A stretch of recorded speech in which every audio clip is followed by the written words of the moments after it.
تشریف رکھیں۔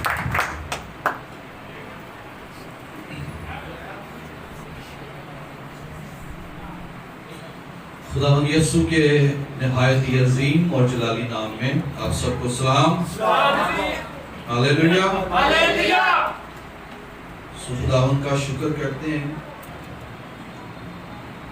ہمارا جو خدا ہے بڑا عظیم خدا ہے۔ ہاللیلویا۔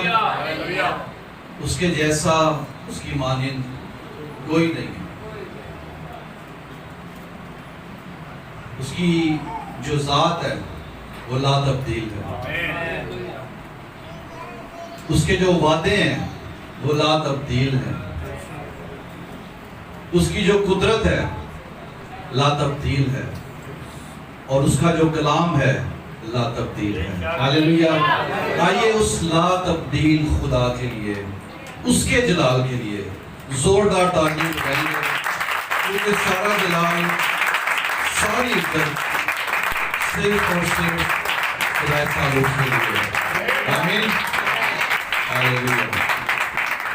تو جیسا کہ آپ سب جانتے ہیں کہ آج شام، آج جو یہ عبادت ہے یہ ہولی تھرسڈے یعنی کہ پاک جمعرات،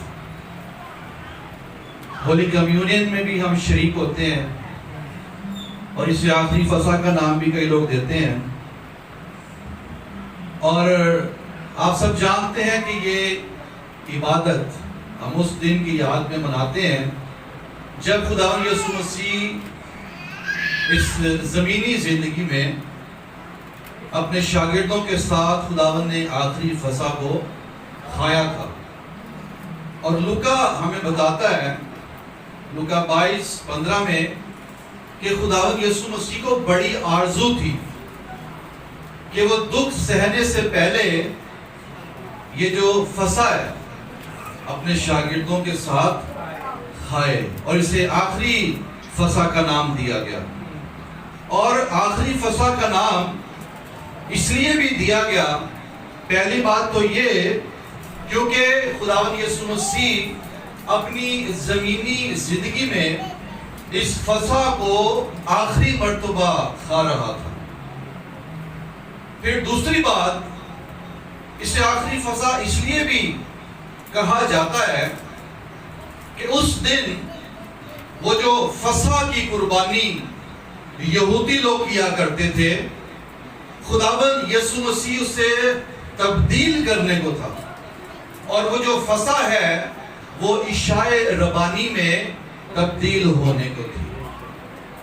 اور اسے آخری فصح اس لیے بھی کہا جاتا ہے کیونکہ خداوند یسوع مسیح فصح کا حقیقی برہ ہے، جو نہ صرف ہمارے بلکہ تمام بنی نوع انسان کے گناہوں کے لیے صلیب پر قربان ہوا، اور اب کسی اور نہ تو برے کی ضرورت ہے نہ ہی قربانی کی ضرورت ہے۔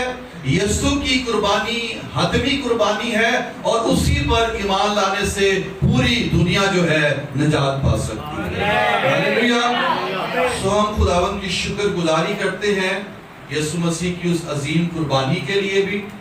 اور آپ جانتے ہیں کہ اسی روز خداوند یسوع مسیح نے ایک اور بھی کام کیا تھا، اور وہ کیا کام تھا؟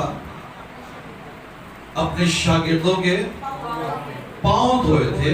خداوند یسوع مسیح نے اس دن اپنی محبت کا، اپنی حلیمی کا، اپنی عاجزی اور خاکساری کا عملی نمونہ پیش کیا، اور اپنے شاگردوں کے پاؤں دھوئے۔ اور آج شام ہم بھی ان ساری باتوں میں شریک ہوں گے اور خداوند کی شکر گزاری کریں گے۔ سو آئیے آج شام خداوند کے کلام میں سے جو میسج ہے میرے پاس ہم سب کے لیے، میرے ساتھ نکالیے پولس رسول کا خط، پہلا خط کرنتھیوں کے نام، اس کا 5واں باب اور اس کی 6 آیت سے لے کر 7ویں آیت تک کلام مقدس میں سے پڑھیں گے۔ پہلا کرنتھیوں کا خط 5واں باب 6 7ویں اور 8ویں آیت کلام مقدس میں سے پڑھیں گے. لکھا ہے خداوند کے کلام میں, تمہارا فخر کرنا خوب نہیں. کیا تم نہیں جانتے کہ تھوڑا سا خمیر سارے گندھے ہوئے آٹے کو خمیر کر دیتا ہے. پرانا خمیر نکال کر اپنے آپ کو پاک کر لو تاکہ تازہ گندھا ہوا آٹا بن جاؤ. چنانچہ تم بے خمیر ہو کیونکہ ہمارا بھی فصح یعنی مسیح قربان ہوا.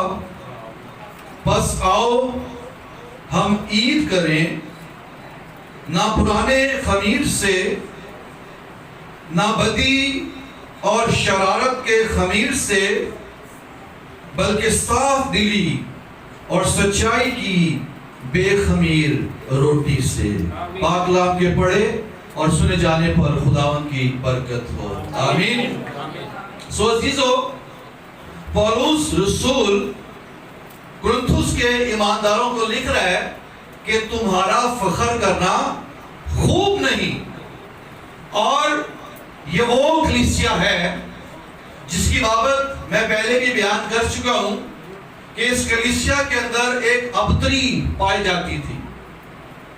اس کلیسیا کے اندر بہت سے مسائل تھے. جہاں اس کلیسیا میں روحانی نعمتیں کثرت سے کام کرتی تھی, وہیں اس کلیسیا کے اندر مسائل تھے, ابتری تھی,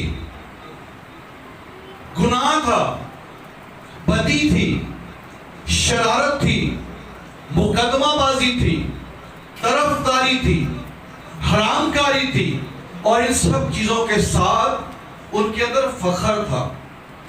وہ نعمتوں پر, اپنی روحانی زندگی پر بھی فخر کرتے تھے, اور جو شرارت ان کے اندر تھی, جو گناہ وہ کرتے تھے, وہ اس پر بھی کیا کرتے تھے؟ فخر کرتے تھے. اور رسول جو ہے انہیں لکھ رہا ہے, کیا تم نہیں جانتے کہ تھوڑا سا خمیر سارے گندھے ہوئے آٹے کو کیا کر دیتا ہے؟ خمیر کر دیتا ہے. اور وہ ان کو کہہ رہا ہے کہ تم بے خمیر ہو کیونکہ ہمارا بھی فصح یعنی مسیح قربان ہوا ہے. بس آؤ ہم عید کریں. میں آپ کو بتاؤں, آج جب ہم اس روٹی اور شیرے میں شریک ہونے کو ہے نا, اس وقت قوم بنی اسرائیل کے لیے یہ سب سے بڑی عید تھی, عید فصح. اور ہم جب جب مسیح کے خون اور گوشت میں شریک ہوتے ہیں, یہ ہماری عید ہے. یہ عید کا دن ہے جو ہمارے لیے بہت بڑی خوشی اور شادمانی کی بات ہے, جس دن خدا کا برا ہمارے گناہوں کے لیے قربان ہوا اور اپنا بیش قیمت خون ہمارے لیے بلکہ تمام جہان کے گناہوں کے لیے بہا دیا. سو اس روٹی اور شیرے میں شریک ہونا یہ عید کی مانند ہے, اور ہم اس بات کی شکر گزاری کرتے ہیں کہ خداوند نے ہمیں یہ موقع دیا, یہ زندگی بخشی کہ ہم مسیح کے خون اور گوشت میں شریک ہوں. یہودی لوگ جب عید فصح کو منایا کرتے تھے تو ان کی عید کے اندر جب وہ فصح کو کھاتے تھے, چند ایک چیزیں تھیں, چند ایک ایلیمنٹس تھے یا انگریڈینٹس تھے جن کو وہ لازماً کھایا کرتے تھے, جن میں کڑوا ساگ پات تھا, بے خمیری روٹی تھی, برے کا گوشت تھا, مے کے 4 پیالے ہوا کرتے تھے, اور چند ایک اور بھی چیزیں تھیں. اور ہم ان میں سے کسی چیز کی طرف نہیں جائیں گے, ہم صرف آج خمیر کی بات کریں گے, کیونکہ پولس رسول یہاں پر کیا سکھا رہے ہیں کہ تم کیا ہو؟ بے خمیر ہو, کیونکہ ہمارا بھی فصح یعنی مسیح قربان ہوا ہے. یہودی لوگوں کو عید فصح منانے کے لیے اپنے گھر سے خمیر کو نکالنا ضرور تھا, اور یہ خدا کی طرف سے حکم تھا، یہ لازمی تھا۔ گھر میں خمیر ہوگا اور خمیر کے ہوتے ہوئے اس عید کو منانا یا اس فصح کے برے کے گوشت کو کھانا، جو شخص ایسا کام کرتا تھا اسے اسرائیل سے کاٹ دیا جاتا تھا۔ اور آج شام ہم یہ دیکھیں گے کہ یہ خمیر جو ہے یہ بیسیکلی ہے کیا۔ خمیر جو ہے یہ ایک قسم کی پھپھوندی ہوتی ہے، یہ ایک ایسا مادہ ہے جو اپنے اندر اثر رکھتا ہے اور یہ چیزوں کو اپنی لپیٹ میں لے لیتا ہے۔ یہ تھوڑا سا بھی اگر آٹے میں ملا دیا جائے تو آٹا جو ہے پھول جاتا ہے، اس سے بنائی گئی جو روٹی ہے وہ پھول جاتی ہے۔ اور یہ جو خمیر ہے یہ جب مے کے اندر اٹھتا ہے تو یہ مے کو بھی نشہ آور بنا دیتا ہے۔ اب غور کریں کہ یہ خمیر کیسی چیز ہے، اس کا جو اثر ہے یہ روٹی کو پھلا دیتا ہے جو کہ غرور کی علامت ہے، اور یہ خمیر کو نشہ آور بنا دیتا ہے جو کہ گناہ کی علامت ہے۔ سو خمیر جو ہے اسے زندگی سے نکالنے کی ضرورت تھی۔ اور پرانے عہد نامہ میں جیسا کہ میں نے آپ کو بتایا، یہ جو خمیر ہے یہ یہودیوں کی بہت سی رسومات میں، بہت سی قربانیوں میں ان کا یہ خاص حصہ ہوا کرتا تھا۔ لیکن جب عید فصح کا وقت آتا تھا اور عید فصح کو منانا ہوتا تھا، اس وقت خدا کی طرف سے یہ آرڈر تھا، یہ حکم تھا کہ اپنے گھر سے خمیر کو نکال دیا جائے۔ اور وہ کیا کرتے تھے کہ وہ اس برتن کو جس میں آٹا گوندتے تھے، اس برتن کو خرچ خرچ کر اس میں سے خمیر کو نکالتے تھے، اور گھر میں اس جگہ جہاں پر وہ خمیر کو رکھتے تھے اس جگہ کو بھی رگڑ رگڑ کے خرچ خرچ کے خمیر کو گھر سے نکالا کرتے تھے۔ وہ چراغ لے کر اپنے گھر کے کونے کونے کو ڈھونڈتے تھے، چیک کرتے تھے کہ کہیں کوئی خمیر تو نہیں ہے، کیونکہ خدا نے حکم دیا تھا کہ عید فصح منانے کے لیے، فصح کو کھانے کے لیے خمیر کو نکالنے کی ضرورت ہے۔ اور آپ سب جانتے ہیں کہ یہ جو عید فصح ہے یہ کس کی یاد میں منائی جاتی تھی؟ مصر سے غلامی کی بھی، لیکن اس سے زیادہ یہ اس دن کی یاد میں منائی جاتی تھی جب خدا نے قوم بنی اسرائیل کے تمام پہلوٹوں کو برے کے خون کے وسیلہ سے چھوڑ دیا تھا اور مصر کے سارے پہلوٹوں کو مار دیا گیا تھا۔ تو اس وقت خدا نے، آپ خروج کی کتاب کے 12ویں باب کو سٹڈی کر لیجئے گا، وہاں پر آپ کو یہ ساری تعلیم ملے گی کہ خدا نے پھر ان کو یہ سکھایا کہ اب جب بھی عید فصح منانی ہے اور اسے کھانا ہے تو اسے کھانے کے لیے گھر سے، زندگی سے خمیر کو نکالنے کی ضرورت ہے۔ اور رسول نے یہاں پر کیا ذکر کیا ہے کہ پرانا خمیر نکال کے تازہ گوندا ہوا آٹا بن جاؤ، کیونکہ ہمارا بھی فصح یعنی مسیح جو ہے قربان ہوا ہے۔ تو قوم بنی اسرائیل کو عید فصح بنانے کے لیے اپنے گھر سے پرانا خمیر نکالنا ہوتا تھا۔ لیکن اب جب ہم نئے عہد نامہ میں آتے ہیں اور پولس رسول جو تعلیم دے رہا ہے، اب جو ہماری فصح ہے، ہماری فصح کا برہ کون ہے؟ خداوند یسوع مسیح۔ اور جب ہم نے اس کے خون میں، اس کے گوشت میں شریک ہونا ہے، جب ہم نے اسے کھانا ہے، اسے پینا ہے، تو پھر ہم نے کون سا خمیر نکالنا ہے؟ پھر ہمیں اپنی زندگی سے بھی خمیر کو نکالنے کی ضرورت ہے۔ پولس نے یہاں پر کیا کہا؟ پرانا خمیر۔ یہ جو نئے عہد نامہ کے اندر خمیر کو تشبیہاً استعمال کیا گیا ہے، اور میں آپ کو بتاؤں خمیر جہاں جہاں بھی استعمال ہوا ہے زیادہ تر جو ہے یہ نیگیٹو وے میں استعمال ہوا ہے۔ کچھ ایک جگہوں پر یہ پوزیٹیو وے میں بھی یوز کیا گیا ہے، لیکن مین چیز یہ ہے کہ اس کے اندر یہ خاصیت ہے، یہ خوبی ہے، یہ اپنے اندر انفلوئنس، یہ اثر رکھتا ہے، یہ چیزوں کو اپنی لپیٹ میں، اپنی گرفت میں لے لیتا ہے۔ یہ اس خمیر کی خوبی ہے۔ سو ہمیں اس عید کو منانے کے لیے، اس میں شریک ہونے کے لیے ہمیں بھی یہ خمیر سے پاک ہونے کی ضرورت ہے۔ اور پرانا خمیر پولس رسول کہہ رہا ہے، یہ جو ہماری پرانی زندگی ہے، یہ جو پرانی فطرت ہے، جو گناہ آلودہ ہے، جس سے نجات دینے کے لیے، جس سے رہائی دینے کے لیے، جس سے چھٹکارا دینے کے لیے خداوند یسوع مسیح نے صلیب پر کیا دی ہے؟ جان دیا ہے، اور اپنا بیش قیمت خون بہایا ہے، اور وہ صلیب پر مر گیا اور دفن ہوا، اور تیسرے دن مردوں میں سے جی اٹھا۔ ہلیلویا۔ سو نئے عہد نامہ میں ہم یہ دیکھیں گے کہ یہ جو خمیر ہے، یہ کون کون سے خمیر ہیں جن کا ذکر کیا گیا ہے اور جن کو زندگی سے نکالنے کی ضرورت ہے۔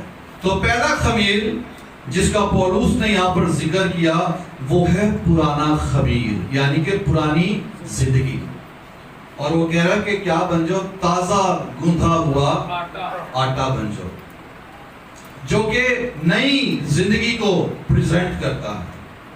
اور آج بہت ضروری ہے ایک مسیحی کے لیے کہ اسے نئی پیدائش کا تجربہ ہو، وہ نئے سرے سے پیدا ہو، وہ نیا مخلوق بن جائے، کیونکہ پرانی زندگی جس کے اندر گناہ کا خمیر ہے، اس خمیر کے رہتے ہوئے کوئی بھی شخص اس فضا میں مسیح کے خون اور گوشت میں شریک نہیں ہو سکتا۔ اور ہم دیکھتے ہیں کہ آج بھی بہت سے لوگ ہیں جو اس بات کو جانتے ہوئے کہ وہ نئے سرے سے پیدا نہیں ہوئے، ان کو نجات کا تجربہ نہیں ہوا، انہوں نے مسیح کو اپنا شخصی نجات دہندہ قبول نہیں کیا، پانی کا بپتسمہ نہیں لیا، اس کے باوجود بھی اس میں شریک ہوتے ہیں۔ اور پولس کرنتھس کی ایک کلیسیا کو لکھتا ہے کہ جو لوگ نامناسب طور پر اس روٹی میں سے کھاتے اور اس شیرے میں سے پیتے ہیں، وہ کیا ہوں گے؟ سزا پائیں گے۔ کیوں پائیں گے؟ کیونکہ قوم کو کیا کہا تھا؟ فسا کھانے کے لیے خمیر کو نکالنا ضروری تھا۔ اور آج اس عشاء ربانی میں شریک ہونے کے لیے جو پرانی زندگی کا خمیر ہے، اسے نکالنے کی ضرورت ہے۔ آپ اس حوالے کو پڑھیے گا، وہاں پر لکھا کہ تم میں بہت سے کمزور ہیں اور بیمار ہیں اور بہت سے سو بھی گئے۔ کیوں؟ کیونکہ جو لوگ کھاتے پیتے وہ خداوند کے بدن کو نہ پہچانے، جس کی زندگی کے اندر پرانا خمیر ہے، پرانی فطرت ہے، پرانی زندگی ہے جو چینج نہیں ہوا، وہ اس کھانے پینے سے کیا پائے گا؟ سزا پائے گا۔ تو پہلا خمیر جو ہے وہ کیا ہے؟ پرانی زندگی کا خمیر، جسے نکالنے کی ضرورت ہے۔ اور پولس یہاں پر کرنتھس کی کلیسیا کو ایک اور خمیر کی بھی بات کر رہا ہے، وہ ہے بدی اور شرارت کا خمیر۔ پرانا خمیر پرانی زندگی کا خمیر ہے، اور بدی اور شرارت کا خمیر یہ پتہ کون سا ہے؟ کرنتھس کے جو لوگ تھے، آپ کیا سمجھتے ہیں؟ کیا وہ غیر نجات یافتہ تھے؟ کیا وہ غیر ایماندار تھے؟ نہیں، ایماندار تھے۔ ان کو نئی پیدائش کا تجربہ ہوا تھا، اور روح القدس کی نعمتیں اس کلیسیا میں کام کر رہی تھی، لیکن اس کے باوجود بھی ان کی زندگی کے اندر بدی اور شرارت کا خمیر تھا، جسے پولس نکالنے کے لیے کہہ رہا ہے۔ اور آج بھی کچھ لوگوں نے تو پرانی زندگی کو ترک نہیں کیا، اور کچھ لوگ نئی پیدائش کا تجربہ پانے کے بعد بھی زندگی کے اندر بدی اور شرارت کا خمیر ہے۔ جسے نکالنے کی ضرورت ہے. اور وقت نہیں کہ میں کرنتھس کی کلیسیا کے جو مسائل تھے ان کی طرف جاؤں، لیکن مختصراً جیسے پہلے بھی بیان کیا گیا وہاں پر طرفداری تھی. اس کلیسیا میں فخر تھا، گھمنڈ تھا، اور محبت کا تو فقدان تھا اس کلیسیا میں. اور یہی وجہ تھی کہ پولس کو کرنتھیوں کے خط کا 13واں باب پورا ایک چیپٹر لکھنا پڑا، ان کو بتانے کے لیے، سکھانے کے لیے کہ محبت کیا ہے. اگر میں آدمیوں اور فرشتوں کی زبانیں بولوں اور محبت نہ رکھوں تو میں ٹھنٹھناتا پیتل اور جھنجھناتی چھانچ ہوں. ان کے اندر بدی کا اور شرارت کا خمیر تھا. آج یاد رکھیں، کبھی کبھی ہم ایماندار ہوتے ہوئے بھی نا ہم سمجھتے ہیں کہ توبہ کر لی ہے، بپتسمہ لے لیا، چرچ جانا شروع کر دیا ہے تو اب ہم بالکل پرفیکٹ ہو گئے ہیں. اور وہ لوگ ڈھیٹ ہو جاتے ہیں، سیکھتے نہیں ہیں، سمجھتے نہیں ہیں، آگے نہیں بڑھتے، زندگی کو تبدیل نہیں کرتے، اور وہ بدی اور شرارت کا خمیر زندگی کے اندر رہتا ہے.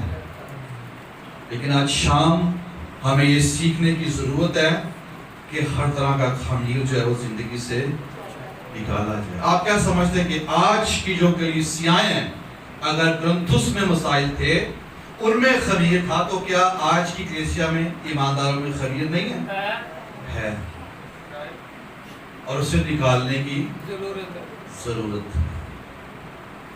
آج بھی کلیسیا میں آپ کو جیلسی نظر آئے گی، آج بھی کلیسیا میں آپ کو طرفداری نظر آئے گی، آج بھی ایمانداروں میں آپ کو فخر نظر آئے گا، اور بھی بہت سی چیزیں. محبت کا تو فقدان آج بھی آپ کو نظر آئے گا. نہ صرف کرنتھس کی کلیسیا میں تھا، آج بھی ہے. سو ہمیں اس خمیر سے پاک ہونے کی ضرورت ہے. ہمیں تازہ گوندا ہوا آٹا بننے کی ضرورت ہے. ایک اور بھی خمیر ہے. اگر آپ میرے ساتھ لوکا کی انجیل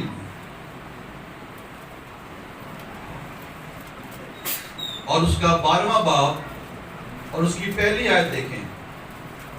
لوکا کی انجیل 12واں باب پہلی آیت، یہاں پر لکھا ہے، اتنے میں جب ہزاروں آدمیوں کی بھیڑ لگ گئی، یہاں تک کہ ایک دوسرے پر گرا پڑتا تھا، تو اس نے سب سے پہلے اپنے شاگردوں سے یہ کہنا شروع کیا کہ اس خمیر سے ہوشیار رہنا جو فریسیوں کی ریاکاری ہے. کون سے خمیر سے ہوشیار رہنا؟ ریاکاری.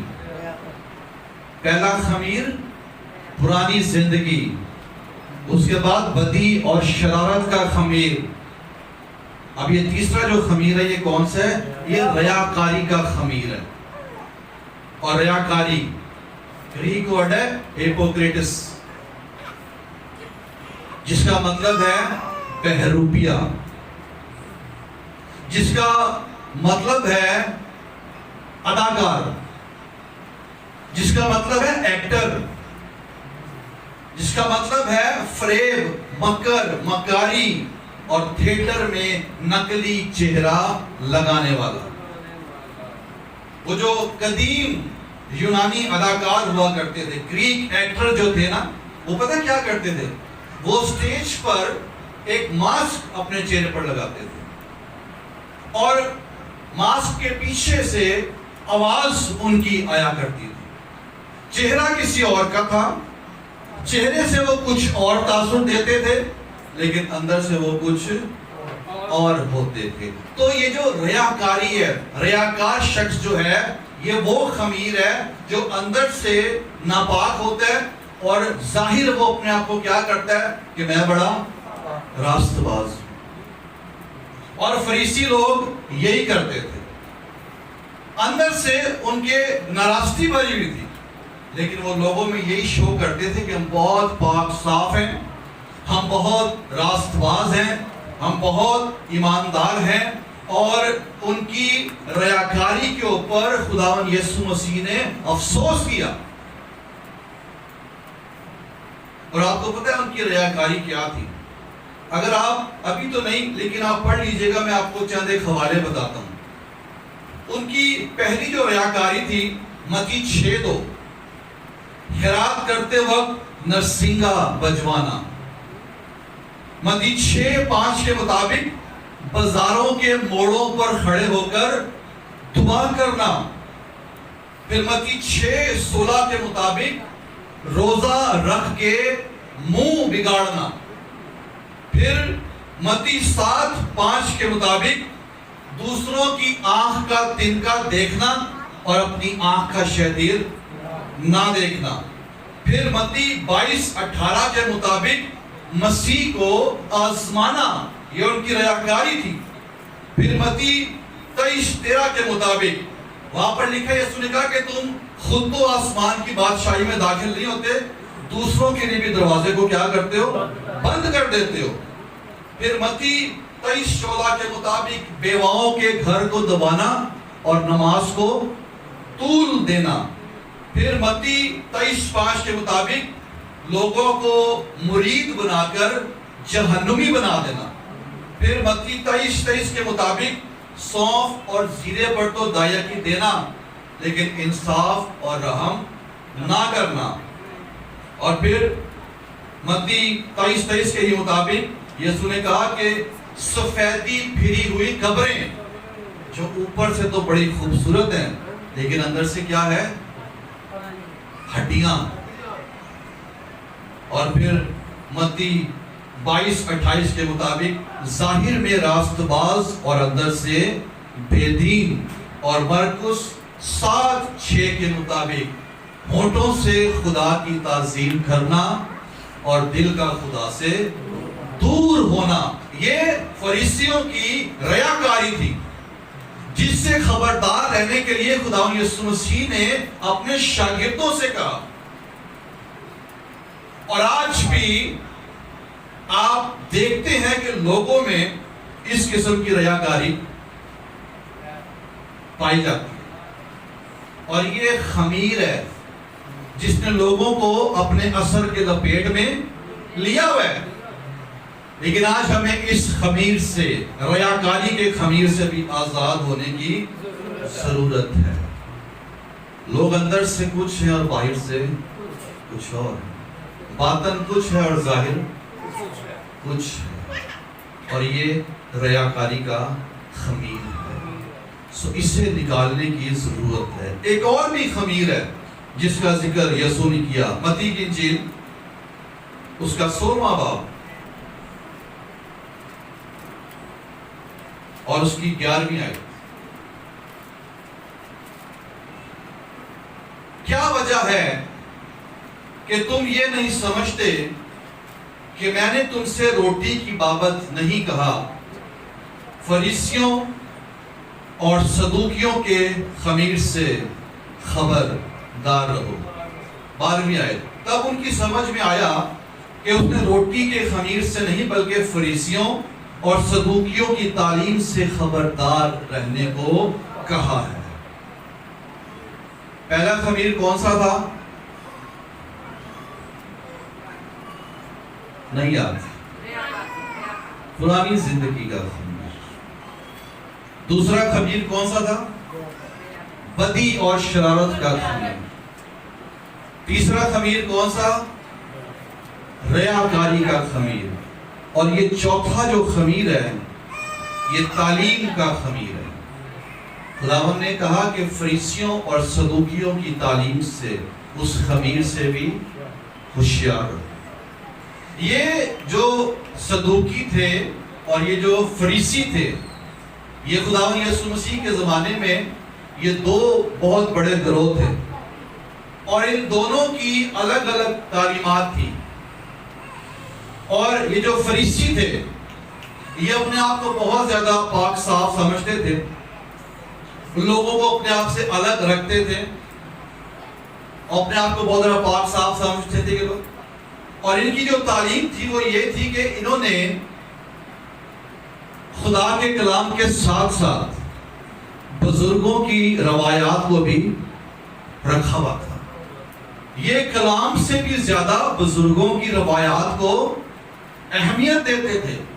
اسی لیے خدا نے کہا کہ تم اپنے کلام سے، اپنے بزرگوں کی روایت سے کلام کو باطل کر دیتے ہو.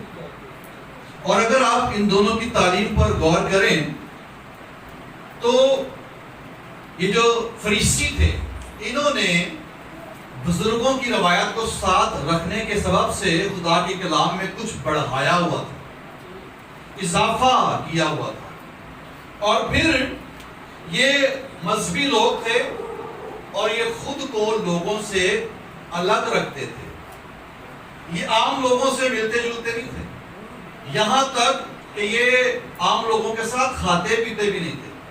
یہ سوچتے تھے کہ یہ گناہگار لوگ ہیں، یہ ناپاک لوگ ہیں، یہ بدکار لوگ ہیں، ہم نے ان سے ملنا بھی نہیں ہے، ان کے ساتھ بیٹھنا بھی نہیں ہے، ان کے گھر میں بھی نہیں جانا، اور ان کے ساتھ کھانا پینا بھی نہیں ہے.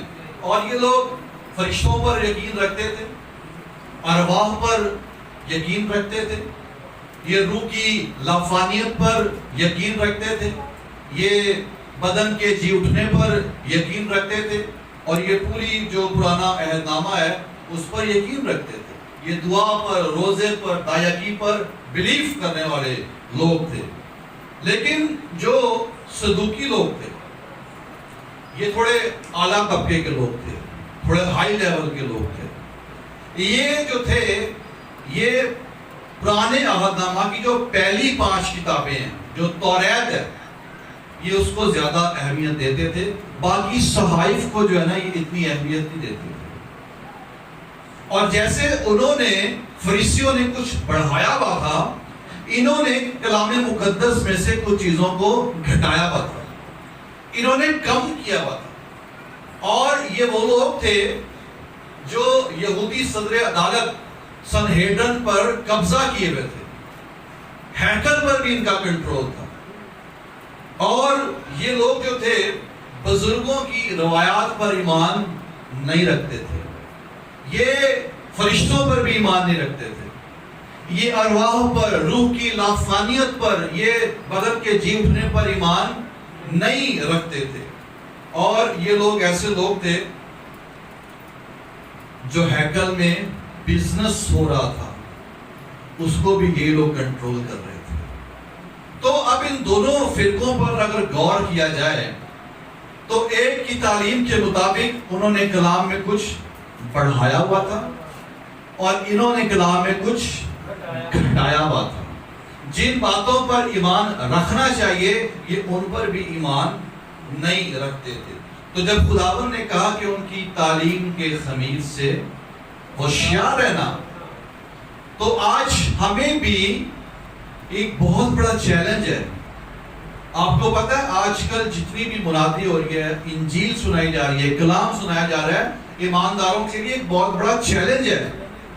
ایسی ایسی نئی تعلیمات آ گئی ہیں، ایسی ایسی بدعات آ گئی ہیں کہ لوگ سمجھ نہیں پا رہے کہ کون سی تعلیم ٹھیک ہے اور کون سی تعلیم جو ہے یہ غلط ہے. جو سادہ لوگ ہیں، جو معصوم لوگ ہیں، جن کو اتنی سمجھ نہیں ہے، وہ غلط تعلیم کے سبب سے پریشان ہو گئے ہیں. اور پولس رسول نے تیموتھیوس کو بھی یہ کہا تھا کہ اپنی تعلیم کی خبرداری کر. اپنی تعلیم کے بارے میں سیکھنا، سمجھنا، اس کے مطابق زندگی گزارنا یہ بہت ضروری ہے. کیونکہ بہت سے لوگ ہیں جو غلط تعلیم کے سبب سے اپنے ایمان سے برگشتہ ہو جاتے ہیں.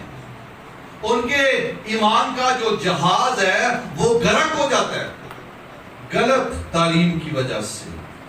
اور تیموتھیوس 4:1 میں پولس نے کہا کہ آخر زمانہ میں لوگ شیاطین کی تعلیم کی طرف متوجہ ہو کر ایمان سے برگشتہ ہو جائیں گے.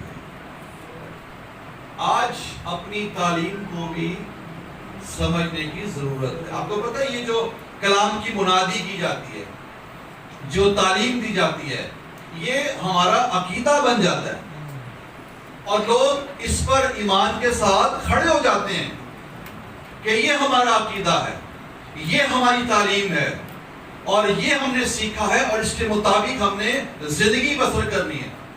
اور بے شمار لوگ ہیں جن کو شروع ہی سے غلط تعلیم دی گئی ہے، اور غلط تعلیم کے خمیر کے وہ اثر میں اس طور سے ہیں کہ وہ سمجھتے ہیں کہ یہی صحیح تعلیم ہے، اور جب آپ ان کو درست تعلیم دیں گے تو وہ یہ کہیں گے کہ آپ نئی تعلیم ہمیں دے رہے ہیں، ہمیں تو ہمارے بزرگوں نے یہ سکھایا ہوا ہے، ہمیں تو ہمارے چرچ نے یہ بتایا ہوا ہے۔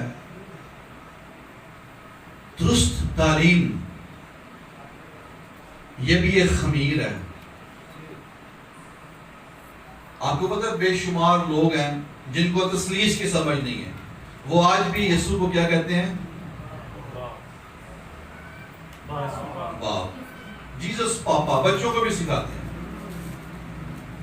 آپ کو پتہ یہ درست تعلیم نہیں ہے، یہ غلط تعلیم ہے، رانگ تھیولوجی ہے یہ، اور لوگ اس خمیر کے اثر میں ہیں۔ بائبل میں کہیں نہیں لکھا کہ آپ مردوں کے لیے دعا کریں، دعا صرف زندوں کے لیے کی جاتی ہے۔ تو آپ کیا سمجھتے ہیں جو لوگ کرتے ہیں درست تعلیم ہے؟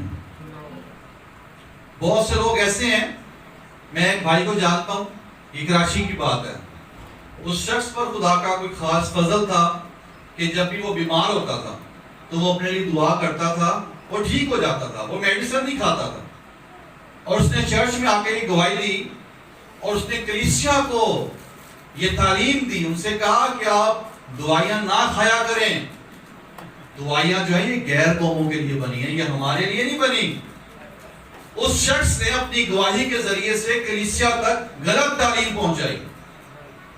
تو جو لوگ تو کلام کو سمجھتے ہیں وہ تو ایسی تعلیم کو قبول نہیں کرتے، لیکن جو چرچ میں کچھ سادہ معصوم سے لوگ بیٹھے ہوتے ہیں وہ سمجھ جاتے ہیں کہ اے بندہ صحیح کہہ رہے ہیں، پادری صاحب جو کہہ رہے ہیں وہ ٹھیک نہیں ہے، جو یہ بندہ کہہ رہا ہے نا یہ ٹھیک ہے۔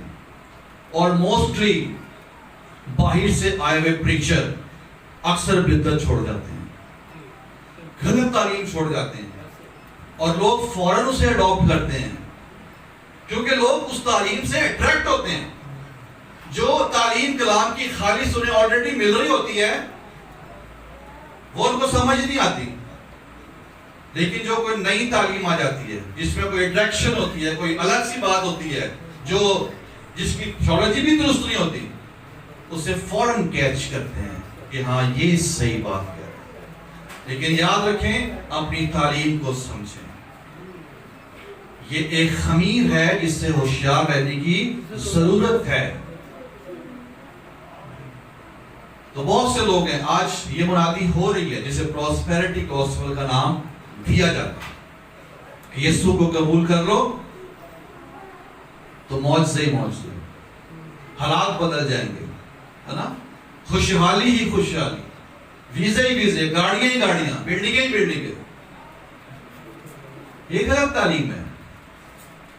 یہ بات درست ہے کہ ہمارا یسوع جو ہے بڑا عظیم ہے، جو لوگ اس کے ساتھ چلتے ہیں وہ انہیں کسی چیز کی کمی نہیں ہونے دیتا، وہ انہیں سرفراز کرتا ہے، دنیا کی بلندیوں پر بھی لے کر جاتا ہے۔ لیکن یسوع نے کسی کو یہ تعلیم نہیں دی کہ میرے پیچھے چلے جاؤ تو تم کبھی بیمار نہیں ہوگے، میرے پیچھے چلے جاؤ تو تمہارے پیچھے گاڑیوں کی لائن لگ جائے گی، میرے پیچھے چلے جاؤ تو تمہارے پر پیسوں کی بارش ہوئے گی۔ یسوع نے کوئی ایسی تعلیم نہیں، لیکن ایسی تعلیم دی جا رہی ہے اور لوگ اس کے اثر کے لپیٹ میں ہیں، آ چکے ہیں، اور جہاں پر درست تعلیم دی جا رہی ہے، خالص تعلیم دی جا رہی ہے، لوگ آپ کو وہاں پر نظر نہیں آئیں گے، لوگ آپ کو وہاں نظر آئیں گے جہاں پر ایسی تعلیم دی جا رہی ہے۔ تو یہ ایک خمیر ہے جس سے ہم نے ہوشیار رہنا ہے اور جس سے ہم نے آزاد ہونا ہے، تو بہت ضروری ہے۔ اکثر ہمارے لوگ ہیں، ایک عید آتی ہے ہمارے بھائیوں کی، جس میں گوشت کے بارے میں بڑی سوال جواب کیے جاتے ہیں، ٹھیک ہے نا، کہ ہر بار جتنا بھی بتا دو، ہر بار آپ کے پاس یہ سوال آئے گا ہر عید پہ کہ کیا مجھے یہ گوشت کھانا چاہیے یا نہیں کھانا چاہیے۔ ہماری بائبل کی کیا تعلیم ہے؟ خدا نے ابراہیم سے وعدہ کیا تھا اور اسحاق وعدے کا فرزند ہے، ٹھیک ہے نا، لیکن اگر کوئی کہے کہ اسحاق نہیں اسماعیل سے ہے سب کچھ، تو آپ کیا سمجھتے ہیں؟ کیا یہ درست تعلیم ہے؟ غلط ہے نا۔ اور جب تعلیم غلط ہے اور آپ خوشی خوشی اس میں شامل ہوتے ہیں، اسے کھاتے ہیں، تو پھر آپ کیا کر رہے ہوتے ہیں؟ آپ اس غلط تعلیم کے خمیر کے اثر میں اتنے زیادہ ہیں کہ آپ کا جو اصل فسح کا بڑا مسیح ہے، آپ اس کی قربانی کو چیلنج کر رہے ہیں، ریجیکٹ کر رہے ہیں، اور آپ دوسری قربانی میں شامل ہو رہے ہیں۔ یہ تعلیم ہے جو کہ رانگ ہے، اسے سمجھنے کی، سیکھنے کی ضرورت ہے، سو بہت ضروری ہے۔ اور جیسے کہ ہم بات کر رہے ہیں اس تعلیم کے بارے میں، اب اگر کوئی شخص یہ ایمان رکھتا ہے، کتنے لوگ ایمان رکھتے ہیں ویسے کہ اسحاق سے یسوع کا نسب نام ہے؟ ٹھیک ہے، سب ایمان رکھتے ہیں کیونکہ ہماری تعلیم یہ ہے۔ لیکن اگر کوئی اس کو چینج کر دے تو پھر کیا ہوگا؟ آپ کو کہا پوری مسیحت چیلنج ہو جائے گی، پوری مسیحت۔ اس لیے اپنی اور اپنی تعلیم کی کیا کر؟ خبرداری کر۔ سو بہت ضروری ہے عزیزو کہ اس فسح میں شریک ہونے کے لیے ہر طرح کا خمیر جو ہے اپنی زندگی سے نکالا جائے۔ اور ایک اور خمیر کا میں ذکر کر کے اسے ختم کروں گا جو شاگردوں میں تھا، اور وہ پتہ ہے کیا خمیر تھا؟ بڑا بننے کا۔ عید فسح کے موقع پر ہی ان کے اندر بحث ہو گئی تھی، تکرار چھڑ گئی تھی کہ ہم میں سے بڑا کون سمجھا جاتا ہے۔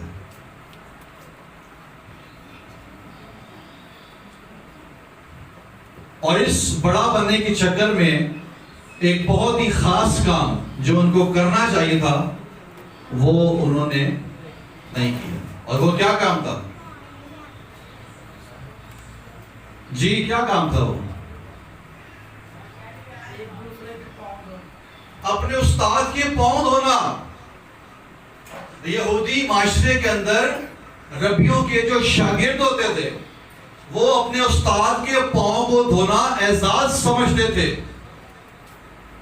لیکن ان کے اندر چونکہ بڑا ہونے کا خمیر تھا نا کہ ہمارے لیے بڑا کون ہے، اس خمیر کے چکر میں انہوں نے وہ کام جو ان کو کرنا چاہیے تھا، اپنے استاد کے پاؤں دھونے چاہیے تھے، انہوں نے نہیں کیا۔